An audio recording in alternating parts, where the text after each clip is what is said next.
नमस्कार, मैं सुशील कुमार सिंह। आज आप लोगों के समक्ष में उत्तर प्रदेश और दिल्ली के बीच में जो लड़ाई चल रही है उसका ज्योतिषीय विश्लेषण करना चाहूँगा। योगी जी कल और वो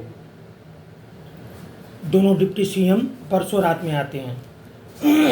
वहाँ से लोगों को अनाप शनाप खबर मिलती है कि वो सब सही हो गया है, सब लोग ठीक ठाक है, खुश है। जबकि वस्तु स्थिति ये है कि योगी जी ने समय मिलने के बावजूद ना अमित शाह से मुलाकात की, ना मोदी जी से मुलाकात की, और वो चले आए। दोनों डिप्टी सीएम को बदलने की बात सब गलत थी, और दोनों डिप्टी सीएम पुनः उसी स्थिति में आ गए। कल वो लोग दिन भर खूब उछल कूद किए।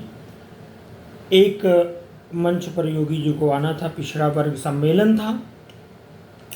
ये दोनों डिप्टी सीएम पहले पहुंच गए। जैसे ही योगी जी का आने का समय होता है, ये दोनों उतर जाते हैं, उनकी बेइज्जती करते हैं एक हिसाब से।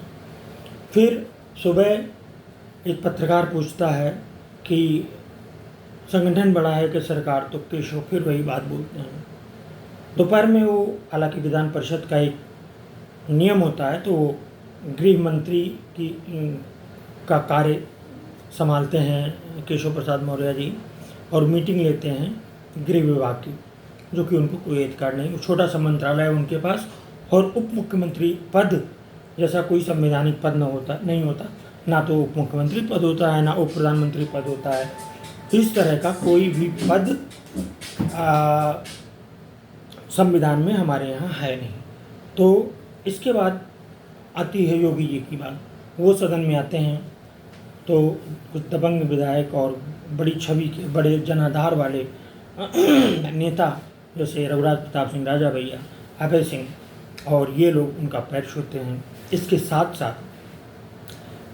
विपक्ष के लोग भी उनका पैर छूते हैं। सत्ता पक्ष विपक्ष मिला के करीब 150 लोग उनका पैर छूते हैं। तो ऐसा कहा जा रहा है कि कम से कम 200 विधायक उनके साथ हैं।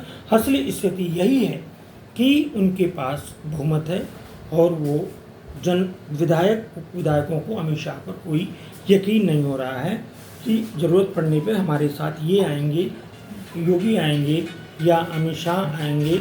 इस पर उनको किसको चुनना होगा।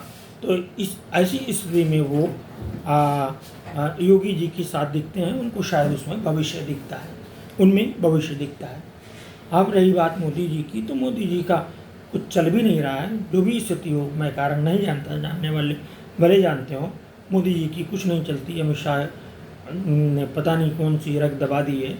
फिलहाल अमित शाह ही देश चला रहे हैं, और ऐसी स्थितियों में तीनों लोगों की कुंडलियों का विश्लेषण होगा तो मोदी जी की कुंडली में वैसे भी दम नहीं रहा।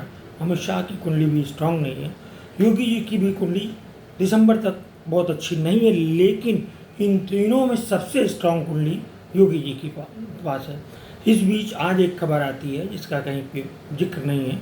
करीब 30 सांसद, 30 MPs योगी जी के साथ में हैं।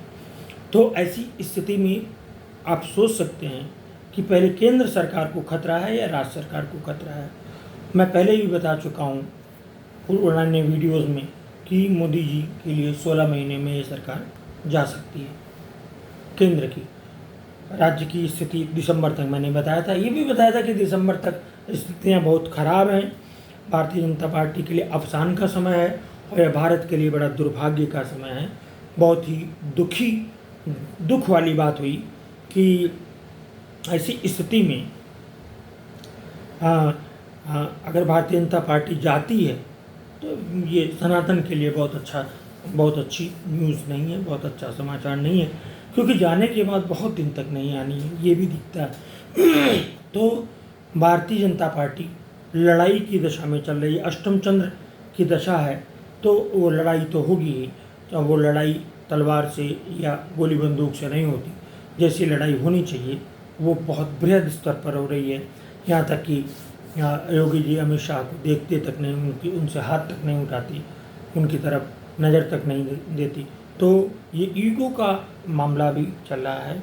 अब ईगो में क्या है, जैसा मैंने बताया कि तीनों लोगों में सूर्य किसका महत्वपूर्ण है? सूर्य योगी जी का महत्वपूर्ण है। छठा, सूर्य बहुत ही बलवान होता है, मैंने पहले बताया। और अगर आदमी शाकाहारी है तो और बलवान होगा, और अगर वो शुचितापूर्ण जीवन जीता है, उच्च चरित्र का है तो और बलवान होगा, और अगर वो साधु है तो और बलवान होगा, अगर वो क्षत्रिय है तो और बलवान होगा, क्योंकि सूर्य खुद क्षत्रिय है। इसलिए सिंह राशि के सूर्य को लोग बर्दाश्त नहीं कर पाते, इतना तेज होता है सिंह राशि के सूर्य में, या मेष के सूर्य में जो उच्च का होता है उस व्यक्ति में इतना तेज होगा। कोई मंगल में सूर्य बैठा हुआ, जैसे चंद्रशेखर जी का लग्न में सूर्य था, पूरे सदन में उनके सामने कोई आ नहीं पाता था। कोई बहुत ज़्यादा मतलब ईमानदार इस तरह नहीं कहा जा सकता जैसा कि विश्वनाथ प्रताप सिंह, लाल बहादुर शास्त्री वगैरह लोग थे, लेकिन फिर भी उनके अंदर एक राजनीतिक क्षमता थी। सूर्य पॉलिटिकल साइंस का माहिर है, मास्टर है, तो राजनीति में उनकी पकड़ थी। सूर्य के कारण ही वो पॉलिटिकल साइंस में एमए किए, और शुक्र है आसपास, इसलिए सोशलॉजी में उन्होंने, उस वक्त इलाहाबाद यूनिवर्सिटी में सोशलॉजी थी उनकी। चंद्रशेखर जी की के पिता की 2 शादियां हुई थी, ऐसा उनके सूर्य से ही पता चलता है। उसको लेके इस पर मैं कभी और डिस्कस करूँगा। तो वर्तमान में उत्तर प्रदेश और दिल्ली और पूरे भारतीय जनता पार्टी की स्थिति बहुत ही खराब है, दिन प्रतिदिन ये बढ़ती जाएगी। और इसके साथ साथ मैं भी कहूँगा, आप चैनल को लाइक और सब्सक्राइब ज़रूर करिए, और नए अपडेट्स और नए ज्योतिषीय विश्लेषण के साथ मैं पुनः उपलब्ध हूँगा। तब तक के लिए नमस्कार।